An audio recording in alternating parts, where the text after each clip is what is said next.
আমি শুধু মনে মনে ঠাকুরকে ডাকছি, ঠাকুর আমার রান্নাঘরটির যেন ব্রেন হেমারেজ না হয়ে যায়। আর বলো না, দেখো শেফ জোগায়া শেফ মাথায় ঢুকেছে রান্না করে।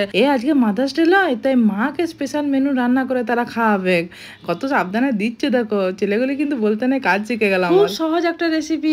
দেখো প্রথমে গরম জলে দিয়ে দাও তুমি পাস্তা, তারপরে দিয়ে দাও 4টে টমেটো, তারপরে একসঙ্গে সিদ্ধ হয়ে গেলে টমেটোর খোসাগুলোকে এমনি করে ছাড়িয়ে নাও, মিক্সিতে দিয়ে পরে ভালো করে পেস্ট করে নাও। কড়াইয়ে সাদা তেল দিয়ে দাও, তারপরে দিয়ে দাও তুমি রসুন কুচিগুলো একটু ভাজা হলে পরে তারপরে দিয়ে দাও তুমি পেঁয়াজ কুচিটা একটুখানি ভাজা ভাজা হলে পরে দিয়ে দাও তুমি চিকেনটা অবশ্যই বোনলেস হতে হবে। তারপরে চিকেনটা ভাজা ভাজা হলে ঘরে যা সবজি আছে গাজর, ক্যাপসিকাম, টমেটো এগুলো দিয়ে দাও।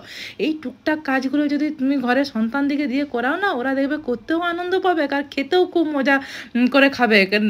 নুন দেওয়া হয়ে গেল, গোলমরিচ দেওয়া হয়ে গেল, চিলি ফ্লেক্স দেওয়া হয়ে গেল, ওই যে টমেটোটা পেস্ট করে রেখেছিলাম সেটা দেওয়া হয়ে গেল, সবগুলা ভালো করে নেড়ে এই দেখো যা তৈরি হয়েছে না পুরটা, দারুণ না। এইবারে চলে এসেছে আমার শেফ জোগায়। 1 চামচ বাটার দিয়েছে, তারপরে একটুখানি ময়দা দিয়েছে, তারপরে দুধ দিয়েছে, দিয়ে পরে এটা কী তৈরি করছে কে জানে। দেখো চিনি দিয়েছে, নুন দিয়েছে, চিলি ফ্লেক্স দিয়েছে, গোলমরিচ দিয়েছে, ও সেই হোয়াইট সস বলে নাকি ও কী যে বলে বাবা কে জানে।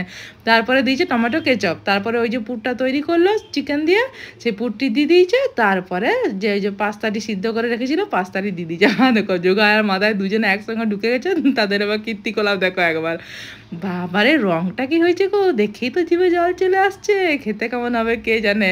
হ্যাঁ, দু বেটাতে যা কাণ্ড করেছে কি বলবে, কড়াই নিয়ে খেতে বসেছে, পুরাটাই নিজেরাই খেলিছে, আমাদিকে দিবে কি। শেষে আমাদিকে দোকানে যেই পরে তোমার সেই কি বলে ওটাকে ছোলা বাটুরা কিনে পরে খেতে হলো জানলে। আর দেখো দুজনে খাচ্ছে, দেখো নিজেরা তৈরি করেছে না, ওই জন্য খুব সুস্বাদু।